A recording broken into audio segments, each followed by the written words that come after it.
Ladies and gentlemen, welcome once again to the Packernet Podcast. I am your host and resident panelist, as always, Ryan Schlipp. Check us out online, packernet.com. Find me on Twitter, pack_dadab. Well, we got some news and notes to catch up to today, for sure. Once again, I just have to say thank you guys so much for hanging out this off season. I'm loving that the excitement, the enthusiasm. Obviously, there is a ton going on right now. I've got the college football game about to kick off here, and I'm actually pretty excited to. Even though I think we have a pretty good idea how this is going to turn out, it's still cool. I mean, it's such a cool thing to see. I'm as an appeal to those who are kind of hanging in there to see if they like the offseason type of thing. I have a hard time getting into college football games, and I need to do a better job of that.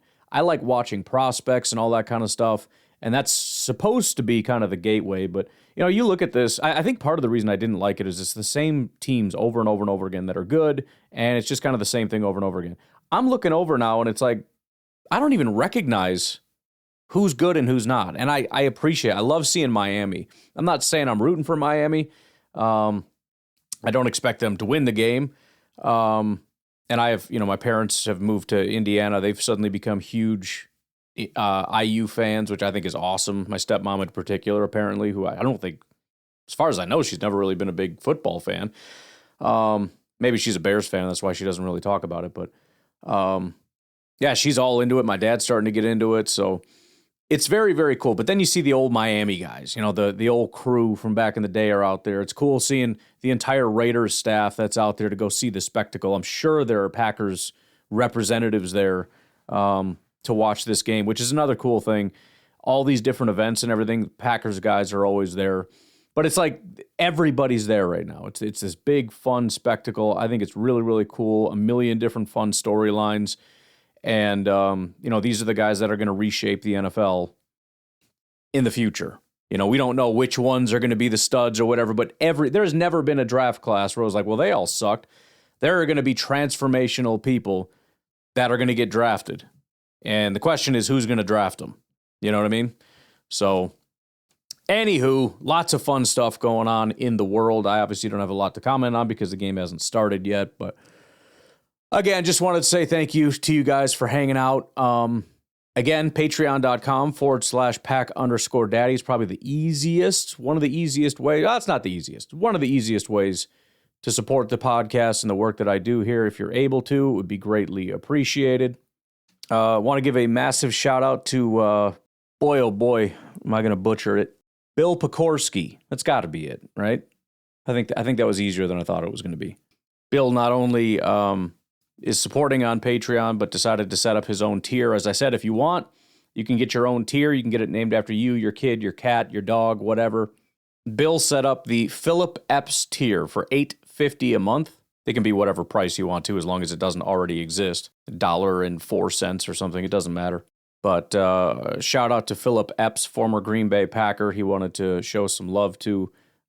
Said it was his, I don't know if it's his dad's favorite player or what, but signed up for that and then signed up for a full year. So that does a lot to help out, and I really appreciate it. Also, thank you very much to Lauren Redman for jumping on the Brett Good tier. You guys are awesome. I will continue doing as many live streams as I can to give you guys opportunities to come hang out. And if you guys have any ideas of things we can do, I feel like I'm doing a little better job. I've always talked about needing to do more for Patreon, and I've failed at that miserably, but I think I'm getting there. That live streaming thing really helps. Just kind of turn on the camera and let's do something. Otherwise, just keep listening. Turn on that auto download if you're able to. That way we never miss a show, and even if you do, you don't. You know what I'm saying? And then get your calls in. Oh, and share. Let your friends know. Whatever. Never know. You might call in and I make a ridiculous song about your wife. It sounded really bad if you didn't listen to last night. It's all good. It's not bad. It's good. All right, so getting into some of the news and notes here. I think one of the biggest things, especially one of the biggest non-Packers things, is the Buffalo Bills have decided to fire Sean McDermott. 9 dominant seasons as the head coach of the Buffalo Bills. Another season with a bunch of wins, a playoff entry, and a playoff exit. My immediate thought when this happened is that we're going to be able to see the contrast, because the Baltimore Ravens did the exact same thing. Very respected coach, very successful coach, and they have a lot of success. They win. You've had the dominant offenses, the dominant defenses. You got the amazing regular season records. You've had both teams, we're talking, MVPs. I mean, very similar teams between Baltimore and Buffalo. Both of those teams made the decision that the Packers did not. Both of those teams decided that it's time for a change. Yes, we've been very successful. Yes, we win a lot. We've got all the right stuff, but we just can't seem to get over the hump. And the Packers did not. They said, we're a good team, a successful team. We got all the pieces here, and we're just going to keep her pushing. So, I mean, listen, not everything is exactly the same. I think, obviously no two or three teams are going to be exactly the same, but if you were going to make the argument about things being completely different, I think the best argument you could probably make is that Buffalo and Baltimore are at their full maturation. That is to say, they've reached their peak and they're just not going anywhere.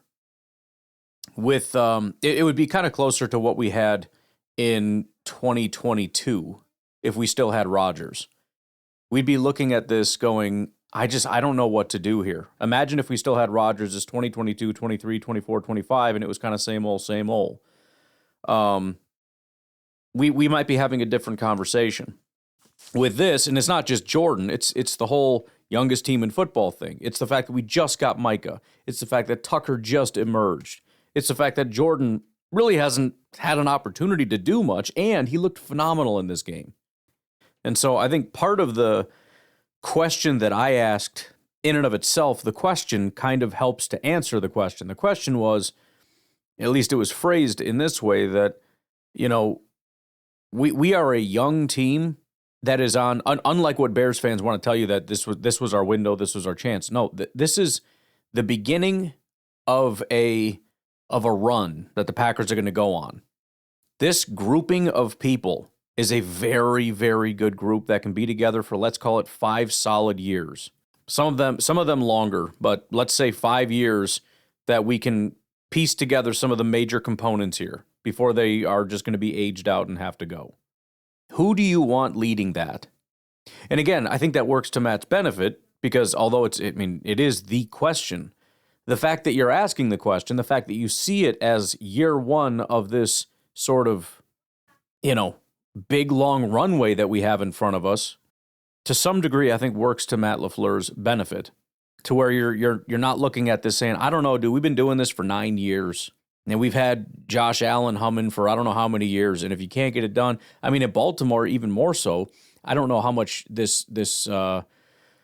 how much credit there is to this or how much teeth this report has to it, but it kind of almost makes sense. And that is that there's a report or rumors or rumbling that Baltimore may actually look to trade Lamar Jackson potentially to the Raiders. Now, the Raiders have the number 1 pick, and I'm watching Mendoza right now. I would assume that would be their preferred path, but maybe if they're not 100% sold or whatever the case may be. The point is, though, the reason that I find that report, even if it's fake, interesting is because I can understand it. I can understand if you're Baltimore and you're blowing this thing up, you're not necessarily looking at, okay, let's just start from ground zero. Derrick Henry is 500 years old. Lamar Jackson, how old is Lamar? Yeah, Derrick Henry is 32. Lamar is 29, which is kind of young in quarterback years, but look at how many injuries he's had. Look at the beating that he's taken over the years. And the fact that mobile quarterbacks, although he does have a solid arm, but the majority of his play, you take his legs away, his arm is not going to be as good anymore, because the threat of the legs kind of creates a lot of stuff. The fact of the matter is, you're not going to see mobile quarterbacks at 40 years old like you see Aaron Rodgers and Tom Brady. At that point, you can barely move. Like Peyton Manning on his Super Bowl run, that dude couldn't move. He could barely throw a football. His body was so broken down. It was all mental. So I'm not saying it's the right decision, but I could almost understand saying, look, we can get the hall of all halls here. Maybe we restart. Maybe we look at moving on from 32-year-old Henry and, going to be 30-year-old Lamar who can't get through a season healthy. And so, I think that's kind of the biggest difference here, although still, you can still look at the three teams as three teams that had to ask and answer the same question and answered it in different ways. Two teams said, we need a new voice. This isn't working. One team said, let's continue. And it'll be interesting to track it. If the Packers win 7 games this year with Jordan Love and Micah Parsons and all that stuff, we absolutely went the wrong direction. And it's going to be immediately, this needs to get blown up. It'll be interesting also to see who Buffalo and Baltimore end up hiring. How do they answer that question? Not just do we need a new coach, but who's the right person to usher in this new philosophy? What is it we're missing? That'll kind of help you to understand what it is they feel like we're missing. But then we also have to watch all the risks of whatnot. So it'll just be interesting to track the three teams. Maybe nothing really changes and Baltimore continues with Lamar and they continue to be a good team. And Buffalo continues with Allen. They continue to be a good team. And the Packers continue with LaFleur and Jordan and continue to be a good team. But it's 100% something to keep an eye on. And the thing that made me a little bit nervous is that it reminded me of 2018. One of the things that I had mentioned in 2018, or, shortly after, is that the two teams that were actually very similar were the Falcons and the Packers. They kind of peaked at the same time. You remember we saw each other in the playoffs and all that. They both had elite offenses with elite quarterback play and pretty bad defenses for a lot of their stretch, a lot of their runs. And then kind of collapsed at the exact same time. In fact, I think the Saints kind of did also, but either way, the Falcons, they decided to kind of stay the course and try to push through the rough patch. The Packers said, screw this. They blew it up, got rid of the coach, got rid of the GM, started over. They tanked half the team, went out in free agency, got a bunch of new guys, changed everything, and immediately were just right back on track. Boom. Now, it's a different situation, obviously, for a million different reasons, including the fact that we're not talking about 2 bad teams. We're talking about 3 good teams. The Saints also, by the way, another bad team that decided to push through. They still have, well, I don't think the Falcons really have either, but the Saints have still not come out the other side of that. They've been in cap hell ever since that period. They have not been able to find the other side of this. But again, it'll be a fun thing to keep an eye on. Anyways, let's take a break. We'll talk a little bit more about that. And then obviously we have much more coaching stuff to discuss, but we'll take a break. We'll be right back. So one of the interesting things to keep in mind is the fact that now that Buffalo has blown up their coaching staff, this is a bunch of coaches now to keep an eye on. And that includes Sean McDermott, who is the head coach of Buffalo, extremely successful, extremely intelligent, all that stuff. Now, obviously, McDermott is on head coaching watch. I'm assuming he's going to be treated kind of like people thought not Halfley. I'll talk about that in a second. LaFleur was, which is to say that I would guess somebody's going to want to snatch him up pretty quick, but I could be wrong about that. If not, McDermott is a defensive guy. From 2001 to 2010, he was with the Philadelphia Eagles. He went through all the quality control stuff, all that different stuff. Then was assistant DB coach, linebackers coach, defensive backs coach, defensive coordinator, and defensive backs coach. Then he went to the Carolina Panthers and was their defensive coordinator from 2011 to 2016 before getting the head coaching job for the Buffalo Bills, which he's had since 2017. But with that said, doing our head coach watch, Baltimore Ravens, as of right now, he's been sort of the front runner since day one. I'm using Kalshi, by the way, to kind of track this. The front runner, which has been for the entire time, is Jesse Minter, and it is skyrocketed. So he has been, since we've been tracking this, around 40 to 45% the entire time. In fact, the last time we looked at it, it was 37%. He has shot up to 61%.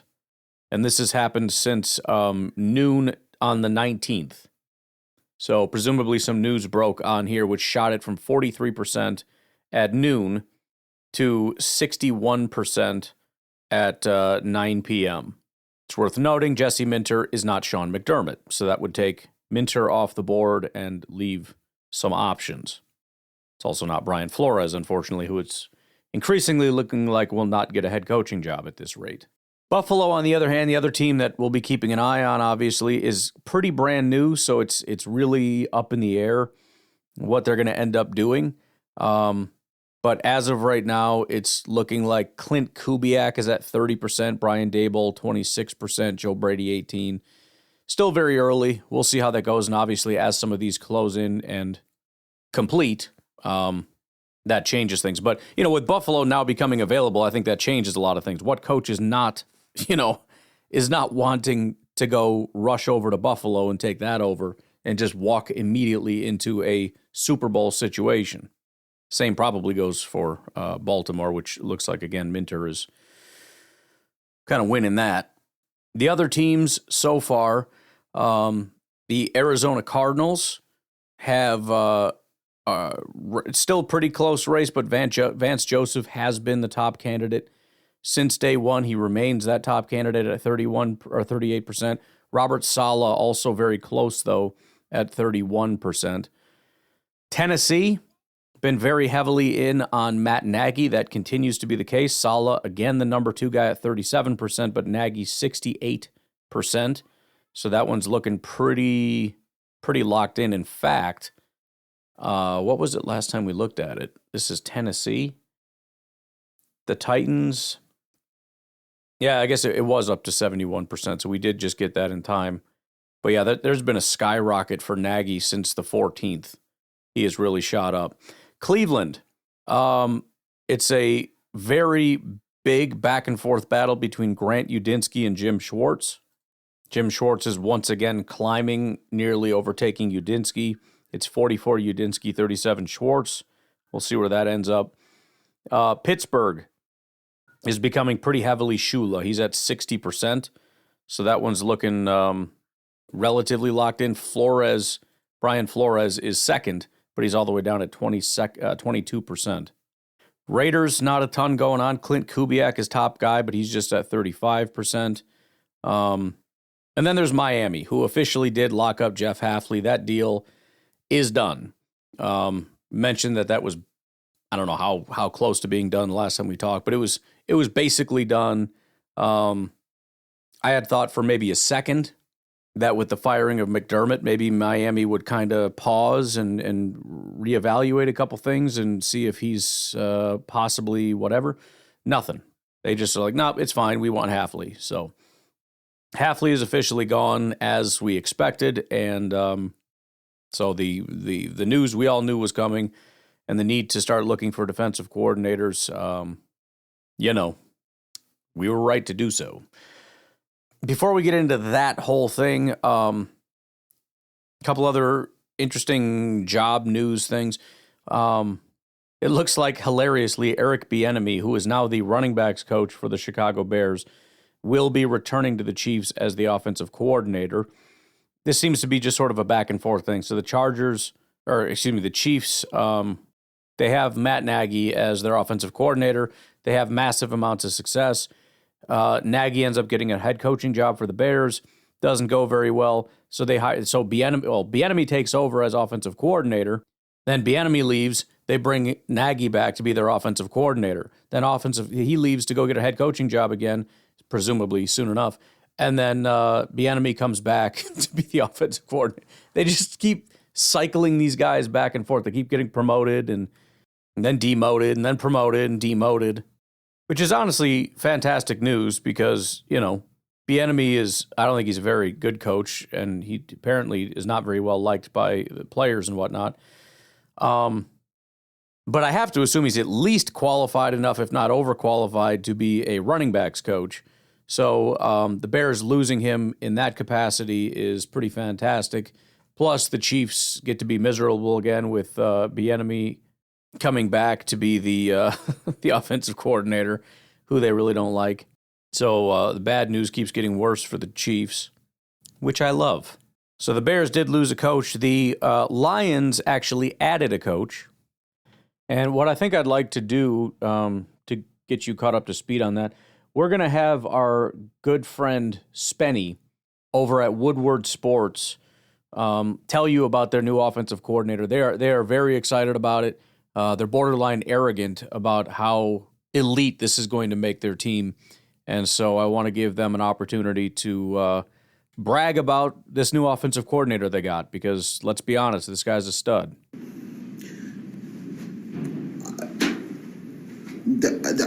The Lions hired Drew Petzing for offensive coordinator, former offensive coordinator of, the vaunted Arizona Cardinals offense. Okay, they had a good run attack. They averaged over 5 yards per carry. Trey McBride looked really good. Maybe Sam Laporta can. I don't know. What? Mike McDaniel? He better become a head coach. Mike McDaniel better get a head coaching job. That's all I'm saying. And we can't react to it now. We got to see what he looks like. But, the one thing I knew about the Cardinals is that offense, really, really innovative and very explosive. Shoom, shoom, shoom. So they are pretty excited about their new offensive coordinator. The Goal Line Grind posted Detroit Lions have hired Drew Petzing as their new offensive coordinator. Cardinals 2025 offensive ranking, passing 7th, rushing 31st, scoring 22nd, red zone 22nd. Got another one here from Crunch Time Sports. Again, I'm sorry to have to play this. I know it's obnoxious having fans rub things in our face when they have great success. But I think it's important to stay up to date on what's going on out there. And, if something goes well for them, we should acknowledge it. New Lions offensive coordinator Drew Petzing apparently was in Ben Johnson, who was the former offense coordinator for the Detroit Lions, in his wedding. And they coached together at Boston College. Apparently they're best friends. So the Lions figured, well, if Drew Petzing hung out with Ben Johnson, he must be a great offensive coordinator, right? Now, mind you, this could go very well. But based on history of Drew Petzing and his offenses, it's been mediocre at best. And I said this in the video, which you guys can check out. It's going to be linked in this reel. I got a good friend who works over in Arizona for a sports network that covers the Cardinals. They hate Drew Petzing. They think he's awful. They really do. I mean, the only player who's really developed is Trey McBride. They haven't developed any other players over there. So this is a confusing one. I guess it's because he knows Ben Johnson. What do you guys think of the hire? Here is the TCO Fantasy Show. The Lions just hired Drew Petzing as their new offensive coordinator. And there were so many good options. Mike McDaniel, David Blau, Mike Shanahan, some really cool names. But it appears the Lions got impatient, and instead of waiting for one of those guys, they hired Drew Petzing, the former offensive coordinator of the Arizona Cardinals. Woo-hoo! And if you're wondering where his Cardinals offenses have ranked in points per game over the last 3 seasons, in 2025, they were 23rd. In 2024, they were 12th. And in 2023, they were 24th. So I'm going to be honest with you. This is shitty hire. Somebody was going to be the odd man out in this year's coaching cycle. And all the Lions had to do was wait and see who that was going to be. But instead, they picked an offensive coordinator who couldn't figure out how to use Marvin Harrison Jr., whose offense ranked 31st in the league this year in rushing yards per game, and was widely regarded as one of the worst offensive coordinators in the league. It's honestly a baffling decision that I can't understand why they made. This offense has some of the most explosive weapons in the league between Jahmyr Gibbs, Amon-Ra, and Jameson Williams. And now they're going to let a guy who hasn't ran a successful offense call the shots. It's preposterous. They would have been better off letting Dan Campbell continue to be the offensive play caller. This is truly an absurd hire. A bada bing, a bada boom, baby. I'm not sure why he made those noises. You get the idea, though. They're obviously very, very excited about the situation. Now, on the flip side of that, some people that are not very excited are the Chicago Bears. I don't know if you guys are sports fans at all, but the Chicago Bears recently played a playoff game in which they didn't win. And as expected, there are some frustrated Bears fans because, again, it's kind of a sports thing, but winning is good in sports, and losing means you're not super good. Dan over on Twitter wanted to express a couple of his thoughts. He said, Ben Johnson should fire himself. Had 3 opportunities to kick field goals and didn't kick one. Game doesn't go to overtime. Bears are celebrating in the locker room an hour ago. Idiot. Tyler also tends to agree. He says, fire Ben Johnson solely on the fact that the theme of the entire playoffs has been take the points. Jake says, fire Ben Johnson. Stupidity and being cute loses games. I tend to agree with that, actually. Stop running a halfback dive on 4th down. Kick field goals. And I'm him says, fire Ben Johnson.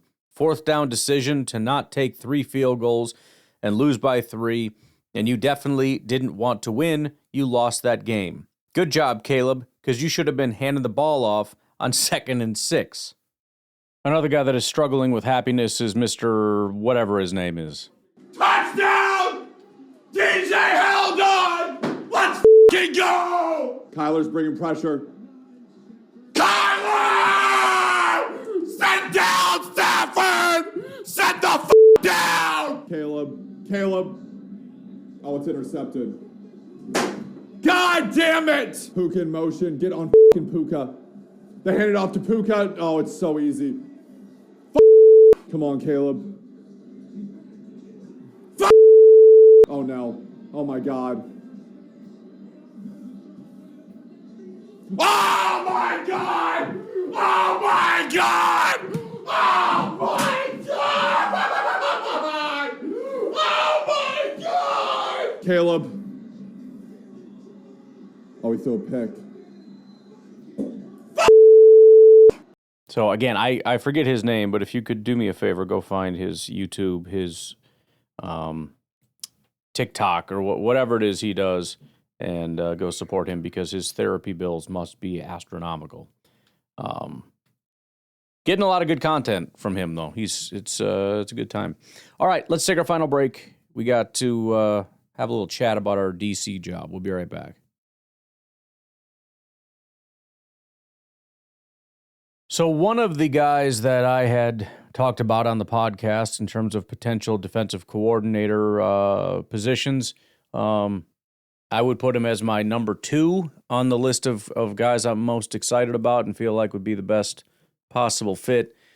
That is Eagles defensive backs coach and pass game coordinator Christian Parker. Now, as a refresher, Christian Parker is the young up-and-comer. He's the guy that is skyrocketing up the rankings. If you're looking for that young prodigy guy that's just, on the move, is destined to be a defensive coordinator, potentially head coach in rapid succession, this is probably the guy you're looking at. There's a couple of them, but this is certainly one of them. So first off, he is just 34 years old. Started his coaching career at Virginia State 2013 as a DB coach, went to Norfolk State, then he was the Notre Dame defensive analyst, Texas A&M defensive analyst 2018, so pretty much every year just getting a new job. Then he makes the jump to the Green Bay Packers. 2019-2020, he is the defensive quality control coach for 2 years. After that, he jumps to Denver. He was the DB coach in Denver 2021, 2022, and 2023. 2021, he's working under Vic Fangio. So Fangio is the first guy to give this guy an opportunity, him and I guess you could say Ed Donatel, the defensive coordinator. They said, we want that guy over by the Packers. We want him to come over here and be our defensive backs coach, which is a really interesting thing. The guy spent 2 years as a quality control coach for the Packers. Apparently word spread, and he gets to be, because remember, generally, you come in and maybe you get an opportunity as the cornerbacks coach, the safeties coach. The DB coach is you got the entire secondary. That's his first gig. The very next year, Fangio is fired, and Ejiro Evero comes in as the defensive coordinator. He brings in a handful of people, including Dom Capers, to be the senior defensive assistant, and they decide to keep Christian Parker on the staff. Now, Evero's got a similar kind of scheme or whatever, so it's workable. But you got this young guy. They decided, you know what, we want you to stay. The next year, what happens? Fired. Sean Payton comes in, takes over, puts Vance Joseph in charge. Vance Joseph puts in his own guys. Got Greg Minuski coming in to be the inside linebackers coach. Joe Vitt is going to be the senior defensive assistant, right? But guess who stays on board with the exact same title? 3 different coaches, 3 different defensive coordinators in 3 years. All of them said, we want you to stay here and continue to be the defensive backs coach. Then what happens? Does he get fired? No, he gets promoted. After 3 years of that, Philadelphia Eagles bring him in, 2024. We want you to be our pass game coordinator and defensive backs coach. So a promotion from defensive backs coach. So not only are you in charge of the DBs, but everything passing related on the defensive side of the ball, you are now the coordinator for that. And what happens in 2024? They draft in the first round Quinyon Mitchell, and in the second round, Cooper DeJean, 2 of the best corners that year and currently in the NFL. Helped to turn those guys into all pros, number 1 pass defense, helped to win the Super Bowl. So he's an exciting prospect. I think there's obviously a lot of questions here. Clearly a brilliant guy, especially when it comes to DBs, secondary, all that stuff. Some of the questions I would have, number 1, he's obviously a Fangio disciple. He spent a lot of time with Fangio, followed him over to Philadelphia when he got the defensive coordinator job there, which has gone quite well.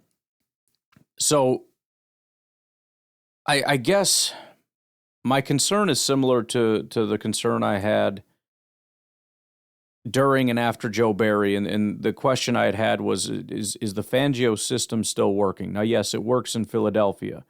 However, there's a lot of Fangio guys out there, and basically none of them, aside from Ejiro Evero in Carolina, really have jobs as defensive coordinators anymore. And Evero's Carolina team, and maybe it's a players thing, but they're not a good defense over there. The thing with Fangio and the 2-high system is that it's really hard to run unless, number 1, you're Vic Fangio, and number 2, you have an elite defensive line in which you can just rush 4. And Philadelphia obviously thrived on that. They had an elite defensive line with a bunch of first-round picks and top-end talent that could stop the run and rush the quarterback. Now, you could argue that maybe we're one of the few teams that can pull this off with rushing 4 because we have Micah Parsons. I don't know. It's tough to say that that's necessarily the case, especially if part of the equation is needing to be able to stop the run. There may need to be additional adaptations to that. And then on top of that is, should we even be wondering that? Because as the NFL continues to evolve, obviously Fangio has also to some degree evolved, and we don't know that Parker would just be a Fangio clone. He might be his own guy with his own twists. Remember when he was in Green Bay, it was under Pettin. He's had different influences in Denver and in other places, not to mention he's his own man who has his own stuff to figure out. So he may be his own guy with a Fangio flair or whatever. So it's difficult to say. I don't want to pin him down as just a Fangio guy. I don't want to pin him down as Joe Barry because all these guys have their own twists and flavors and come from their own trees and their own backgrounds with their own ideas. The other question and concern, I guess I would have, let's put it this way. The super ideal pairing is if DeMarcus Covington does not get hired away. If we could have Parker as the DC and Covington remain as the defensive line coach. The biggest reason is because as a fast riser, he hasn't had a lot of opportunities like a lot of other guys to have a bunch of different jobs. He came in, he's a quality control guy, and then spent like 5 years doing DBs, and now he's a defensive coordinator, right? Let's just, for argument's sake, say he did. He does get the job. He hasn't had a lot of time to do a lot of other jobs. And so it would be ideal to have somebody who's very good and very experienced, like Covington, handle the entire defensive line while incorporating, whatever it is that Parker wants to do as a defensive coordinator. Not to say he's completely inept, but it'd be good to have, as a very young person who hasn't done a lot of this stuff, two, by the way, different former defensive coordinators on staff, with one of them handling the front of the defense. Because he's a DB guy, if I didn't say that 9 times. The other part of that is the play calling aspect. You can be a very, very smart guy, but Hafley, for example, he had been a play caller in other places. He had been, head coach. He had been defensive coordinator. He had done a lot of things in a lot of places involving the play calling side of things and all the things that go into that. He's very well-rounded in the administrative aspects of things as well as play calling, and this would be a new thing for Parker. So again, there's a lot of benefits, and it's a guy that you cannot let just walk past you without grabbing him and bringing him in and seeing what he can do. Because everybody wants that young up and coming genius that's going to be like the next hot thing. And this is how you find him, right? You find the 34-year-old wizard that's just very, very good at this stuff, and you get him before everybody else can, and you go off a reputation. You get him in and you try to ask the right questions and all that stuff, and you get a sense for his personality. But it is a high risk, high reward thing, and those are kind of the concerns, especially the Fangio thing. If we're going to sit in too high, which again is an oversimplification, but kind of going back to the Fangio thing, a lot of teams have figured that out and have figured out how to make that work. Now, again, the positive side is we do have an elite pass rusher so that we can probably just rush 4. Number 2 is we have Xavier McKinney, which is a benefit. One of the interesting dynamics with the cover 2 as opposed to sort of the cover 3, cover 1-ish thing that Hafley was doing. If you remember McKinney making the comment that it's kind of boring back there. I mean, he obviously did a good job for us, and people were scared to go deep against us, but that's largely because McKinney in a Hafley defense was just the middle field safety. He's just back there reading the quarterback, trying to react to deep shots. If you throw it 20 yards or more down the field, McKinney goes and chases it. It wasn't a very cerebral position. If we went with Parker, it would be. There's a lot of, we start in too high and then we rotate after the snap and we do a lot of stuff. And so it would be a lot of using McKinney more as a weapon and to, disguise and to roll him down, roll him back, do all these different things with McKinney to try to confuse the quarterback and put McKinney in a position to make plays. But it's definitely interesting that this is the first guy the Packers reached out to. Maybe it's partially because they had some familiarity, and apparently back in, I think, the 24 cycle when Hafley was interviewed and hired, Christian Parker actually did interview for the Green Bay Packers job then. So there might be some mutual interest. He wants to get back over here with the Packers. He wants to be able to, take another shot at this defensive coordinator job that was under Hafley. So not only was he a Packer, but Hafley was what am I talking about? Under LaFleur. So LaFleur was already his boss at the time. So there's some, familiarity there and they worked together and all that stuff. So it could be a really easy, smooth transition. It's also one of those things too, where I'm guessing the Packers kind of knew what they had in him.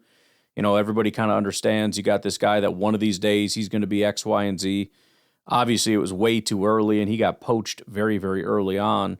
But this may be an opportunity to kind of capitalize on that thing that, darn it, we kind of thought, we kind of knew that this guy was going to be something special and we lost him. And now you got a chance to kind of maximize that opportunity and get him at his peak. But again, it is high risk and you might just be running a too high and just get picked apart. And it's just a freaking disaster with a guy that doesn't know how to call plays. And it's tough. It's a tough thing. And it's It's still not my favorite option, but it's up there potentially as my second favorite option. And there's a lot of good options. But I'm kind of a sucker for those young up and comers, you know. I still think right now Jim Leonard is my top guy, and I know it has nothing to do with the fact that he's a former Badger. I know everybody wants to say that, oh, if he wasn't a Badger, nobody would care. It really isn't.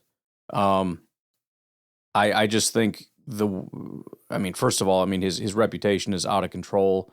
Again, we already went through it, but he was an absolute legend, and everybody wanted to poach him, but he thought he was going to be a head coach of the Badgers, which is his dream job. It didn't work out. He got fired, not because he did anything wrong, but because somebody else got hired, and they were like, yeah, we should probably part ways. He spent 1 year in college, immediately gets hired by the Broncos. Immediately the Broncos love the guy. They give him all the titles. They want to keep him as much as they can, and now he's out in the defensive coordinator cycles. So, this guy is a freaking superstar, defensive mind. Everybody knows it. Everybody knows he's destined to be a defensive coordinator very soon, probably this cycle. And beyond that, when you look at what we have in Parsons and whatnot, I think the other question is if you want sort of that young up-and-comer, it's Christian Parker. If you want the brilliant defensive mind who has the experience but also is still a young, kind of smart, I hate to keep saying genius, but one of those guys, and also probably maximizes the pieces you have, specifically Micah Parsons, it all points to Jim Leonard to me. I may change my mind. And again, Christian Parker is a phenomenal prospect. Probably my second favorite, but I still think Leonard is just, it just feels perfect to me for every reason. And yeah, it's also a cool story because he's a Wisconsin guy. And there seems to be this weird notion that, well, he turned Matt LaFleur down once, so now Matt LaFleur will never speak to him again, and he hates him. And so that, it's like, really? Maybe, but that would be an incredibly childish and petty thing. Just because the guy was like, yeah, I really like being a Badger, and I think I'm going to be the head coach there, and it's my dream job, so I think I'm going to pass. And now he's just never going to speak to him again. That would be kind of stupid, don't you think? We'll see. We'll see how it goes. All right, I am going to leave it there. I'm guessing we're going to be hearing a lot more about some upcoming interviews, and we'll go through it once again as it comes through, see if there's any surprises or if it's kind of the list that I already laid out. Fingers crossed on Leonard. But we'll talk to you later. Have a good one. Bye-bye.